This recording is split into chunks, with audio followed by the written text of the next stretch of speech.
Welcome back to in Tamil. நம்ம இன்னைக்கு இந்த வீடியோவில் என்ன பார்க்க போகிறோம் அப்படின்னா, உங்களோட ஆர்ஓ வாட்டர் அவுட்புட்டில் வந்து தண்ணி வந்து ரொம்பவே கம்மியாக வந்துச்சு, இல்லை தண்ணியே வரல அப்படின்னா அதை எப்படி வந்து ரெக்டிஃபை பண்ணலாம் அப்படிங்கிறத நம்ம பார்க்கலாம். ஸோ இதை எப்படி ரெக்டிஃபை பண்ணணும் அப்படிங்கிறத பார்க்குறதுக்கு முன்னாடி, ஸோ எதனால் வந்து ஆர்ஓவில் வந்து அவுட்புட்டில் வந்து தண்ணி வரல அப்படிங்கிற காரணத்தை நம்ம தெரிஞ்சுக்கலாம்.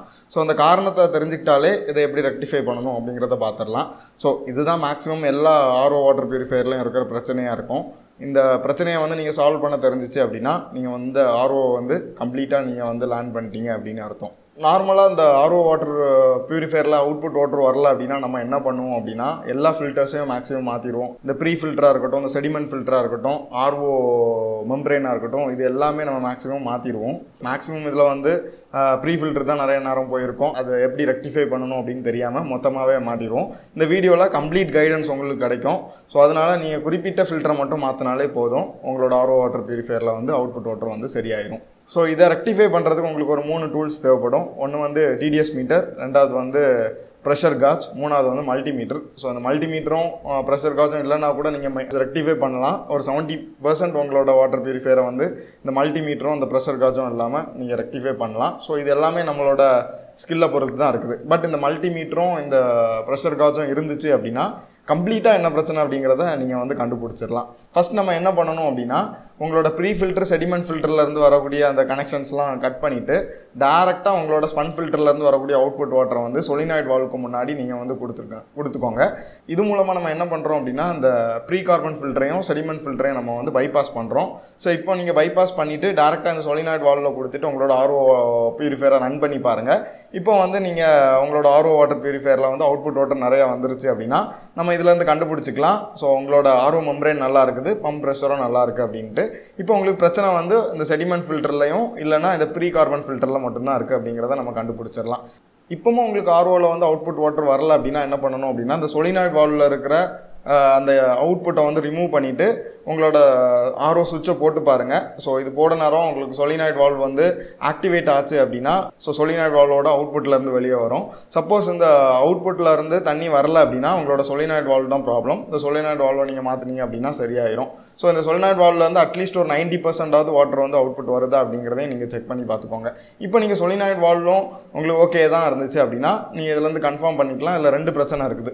ஒன்று வந்து மெம்பரேன் வந்து ஃபவுலாக இருக்கும். அப்படி இல்லை அப்படின்னா உங்களோட பம்ப் ப்ரெஷர் கம்மியாக இருக்கும். மேக்ஸிமம் இந்த பம்ப் ப்ரெஷர் வந்து கம்மியாகிறதுக்கு வாய்ப்பு இல்லை.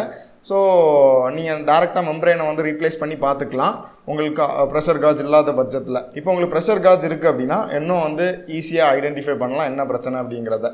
அதாவது பம்போட அவுட்புட்லேருந்து வரக்கூடிய பைப்பையும் ஆர்ஓ மெம்பரேனுக்கு இன்லெட்டாக நீங்கள் கொடுக்கக்கூடிய பைப்பையும் வந்து இந்த ப்ரெஷர் காஜில் வந்து நீங்கள் கனெக்ட் பண்ணிங்க. இப்போ கனெக்ட் பண்ண அப்புறம் உங்களோட ஆர்ஓ வந்து ஆன் பண்ணி பார்த்தீங்கன்னா ஒரு ப்ரெஷர் வந்து பில்டப் ஆகும். இந்த ப்ரெஷர் பில்டப் ஆகிறத வந்து நீங்கள் வந்து இந்த ப்ரெஷர் காஜில் வந்து நோட் பண்ணலாம். ஸோ இது ஒரு 50-60 இருந்துச்சு அப்படின்னா, அட்லீஸ்ட் ஒரு 50 தாண்டிடுச்சு அப்படின்னா உங்களோட பம்ப் வந்து நல்லா தான் இருக்குது, பம்ப் ப்ரெஷர் ஆக்யூரேட்டாக இருக்குது. ஸோ பம்பில் எந்த ஃபால்ட்டும் இல்லை அப்படிங்கிறத நீங்கள் கன்ஃபார்ம் பண்ணிக்கலாம். இப்போ டேரெக்டாக உங்களோட ஆர்ஓ மெம்பரேனை வந்து நீங்கள் ரீப்ளேஸ் பண்ணிவிட்டு புது மெம்பரேன் போட்டிங்கன்னா இந்த பிரச்சனை வந்து சால்வ் ஆயிரும். ஸோ இப்போ நம்ம வந்து ஒன்லி இந்த ஆர்ஓ மெம்பரேனை மட்டும்தான் நம்ம சரி பண்ணியிருக்கிறோம். இதை நம்ம பண்ணுறது மூலமாக இந்த பம்போட பிரச்சனையும் இந்த ஆர்ஓ மெம்பரேனோட பிரச்சனையை மட்டும்தான் சால்வ் பண்ணியிருக்கோம். ஸோ இன்னும் 2 ஃபில்டர் பாக்கி இருக்குது. அதுதான் இந்த pre carbon filter plus sediment filter. இந்த ப்ரீ கார்பன் ஃபில்டரையும் செடிமெண்ட் ஃபில்டரையும் வந்து நம்ம செக் பண்ணியே ஆகணும். இப்போ மிச்சம் இருக்கிற அந்த ப்ரீ கார்பன் ஃபில்டரையும் செடிமெண்ட் ஃபில்டரையும் கிளாக் ஆகிருக்கா அப்படிங்கிறத நீங்கள் எப்படி செக் பண்ணலாம் அப்படின்னா, டேரெக்டாக அந்த ப்ரீ கார்பன் ஃபில்டரை வந்து உங்களோட டேப்லேருந்து வரக்கூடிய அவுட்லெட் பைப்பில் டேரெக்டாக அந்த இன்புட்டில் மாட்டிக்கோங்க. அதாவது இந்த ப்ரீ கார்பன் ஃபில்டரோட இன்புட்டை வந்து டேரெக்டாக நீங்கள் கொடுங்க. அதாவது பைப்பில் இருந்து வரக்கூடிய லைனை டேரெக்டாக கொடுத்துட்டு இந்த அவுட்புட் வந்து எந்த ஒரு கிளாகும் இல்லாமல் கண்டினியூஸாக வருதா அப்படின்னு பாருங்கள். அதாவது பபிள்ஸ்லாம் இல்லாமல் ஃபஸ்ட்டு இனிஷியலாக பபிள்ஸ் ஜென்ரேட் ஆகும். பட் கொஞ்ச நேரம் ஆனப்புறம் அந்த பபிள்ஸ் ஜென்ரேட் பண்ணாமல் கண்டினியூஸாக வந்துச்சுன்னா உங்கள் ஃபில்டர் வந்து கிளாக் ஆகலை, நல்லா தான் ஒர்க் ஆகிட்டு இருக்கு அப்படின்னு அர்த்தம். சப்போஸ் இது கிளாக் ஆயிடுச்சு அப்படின்னா அந்த ஃபில்டரை மட்டும் மாற்றுங்க. சப்போஸ் ப்ரீ கார்பன் ஃபில்டரில் அந்த பிரச்சனையை ஃபேஸ் பண்ணிங்க அப்படின்னா ப்ரீ கார்பன் ஃபில்டரை மாற்றுங்க. போஸ்ட் கார்பன் ஃபில்டரில் அந்த பிரச்சனையை ஃபேஸ் பண்ணிங்க அப்படின்னா போஸ்ட் கார்பன் ஃபில்டரை மாற்றுங்க. செடிமெண்ட் ஃபில்டரில் இந்த பிரச்சனையை ஃபேஸ் பண்ணிங்கன்னா செடிமெண்ட் ஃபில்டரை மாற்றுங்க. ஸோ இந்த 3ஐயும் நீங்கள் செக் பண்ண அப்புறம் உங்களுக்கு ஒரு ஐடியா வந்துடும் இதில் எது உங்களுக்கு பிரச்சனை அப்படின்ட்டு. மேக்ஸிமம் இதில் எது வந்து ஃபெயிலியர் ஆகும் அப்படின்னா, செடிமெண்ட் ஃபில்டர் மேக்ஸிமம் பிளாக் ஆகாது. இந்த ப்ரீ கார்பன் ஃபில்டர் வந்து அடிக்கடி பிளாக் ஆக வாய்ப்பு இருக்கும். ஸோ அதனால் இந்த ப்ரீ கார்பன் ஃபில்டரை நீங்கள் செக் பண்ணிக்கோங்க. இதை செக் பண்ணிவிட்டு இதில் வந்து நீங்கள் எது மாற்றணுமோ அதை மட்டும் நீங்கள் மாற்றினீங்கனாலே போதும். அதுக்காக நீங்கள் கம்ப்ளீட்டாக மாற்ற வேண்டிய தேவையில்லை. நான் ஃபஸ்ட்டே சொன்னேன், இந்த பம்ப் ப்ரெஷர் வந்து ட்ராப் ஆகிருந்துச்சுன்னா நீங்கள் வந்து ப்ரெஷர் காஜில் ஐடென்டிஃபை பண்ணலாம் அப்படின்ட்டு. சப்போஸ் இந்த ப்ரெஷர் காஜில் வந்து உங்களுக்கு கம்மியாக இருந்துச்சு, அதாவது இந்த 50 PSIக்கு மேலே வரட்டா இதில் வந்து நீங்கள் கன்ஃபார்ம் பண்ணிக்கலாம் பம்பு தான் உங்களோட பிரச்சனை அப்படின்ட்டு. இப்போ இந்த பம்பில் வந்து 2 விதமான பிரச்சனை இருக்கலாம். ஒன்று வந்து அந்த பம்போட ஹெட்டு வந்து பிரச்சனையாக இருக்கலாம், இல்லை அப்படின்னா பம்புக்கு வரக்கூடிய அந்த SMPS வந்து பிரச்சனையாக இருக்கலாம். ஸோ SMPS வந்து சஃபிஷியண்டான பவர் இன்புட்டை வந்து இந்த பம்புக்கு கொடுக்கட்டா பம்பு வந்து கரெக்டான ப்ரெஷர் ஜென்ரேட் பண்ண முடியாது. ஸோ இப்போ நீங்கள் செக் பண்ண வேண்டியது உங்களோட SMPSஐ. ஸோ SMPSஐ செக் பண்ணுறதுக்காக தான் உங்களுக்கு மல்டிமீட்டர் வேணும் அப்படின்னு சொன்னேன். SMPSலேருந்து வரக்கூடிய அந்த அவுட்புட் பவரை வந்து நீங்கள் செக் பண்ணுங்கள். அதோட வால்டேஜ் வந்து மேக்ஸிமம் நம்மளுக்கு 24 வோல்ட் தான் இருக்கும், இல்லை 36 வோல்ட் இருக்கும். ஸோ அது வந்து நீங்கள் அந்த SMPSோட லேபிள்லேயே பார்த்துக்கலாம். ஸோ அது 24 வோல்ட் இருக்குதா அப்படிங்கிறத செக் பண்ணிக்கோங்க. அதோட ஆம்ஸும் பார்த்துக்கோங்க. மேக்ஸிமம் 2.5 ஆம்ஸுக்குள்ளாடி தான் இருக்கும். ஸோ இந்த ஆம்ஸும் இந்த வாட்டும் வந்து கரெக்டாக இருந்துச்சு அப்படின்னா ஸோ உங்களோட அடாப்டர் பிரச்சனை இல்லை, உங்களோட பம்பு தான் பிரச்சனை. ஸோ இது மூலமாக நீங்கள் உங்களை பம்பை ரீப்ளேஸ் பண்ணிக்கலாம். சப்போஸ் இந்த SMPS வந்து ஆக்குரேட்டான கரண்ட்டை கொடுக்கல அப்படின்னா ஸோ இந்த SMPSஐ நீங்கள் மாற்றுங்க. இதன் மூலமாக நீங்கள் இதை ரெக்டிஃபை பண்ணிக்கலாம்.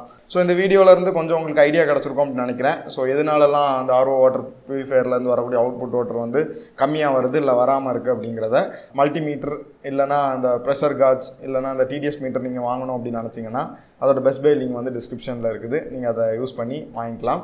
அதுவும் இல்லாமல் நீங்கள் பட்ஜெட்டில் ஏதாவது RO வாட்டர் ப்யூரிஃபையர் வந்து வாங்கணும் அப்படின்னு நினச்சிட்டு இருக்கீங்க அமேசானில் அப்படின்னா அதோட பெஸ்ட் பை லிங்க், இன்னும் ROவோட என்னென்ன சர்வீஸ் கிட்லாம் இருக்குது அமேசானில் எது பெஸ்ட்டாக இருக்குது அப்படிங்கிறத எல்லாத்தோட பெஸ்ட் பை லிங்க் வந்து டிஸ்கிரிப்ஷனில் இருக்கும். நீங்கள் அதை யூஸ் பண்ணி தாராளமாக வாங்கிக்கலாம். இன்னொரு நல்ல வீடியோவில் உங்களை சந்திக்கிறேன். அதுவரை உங்களிடமிருந்து விடைபெறுகிறேன். நான் ரிஜு ஃபாரின் தமிழ்.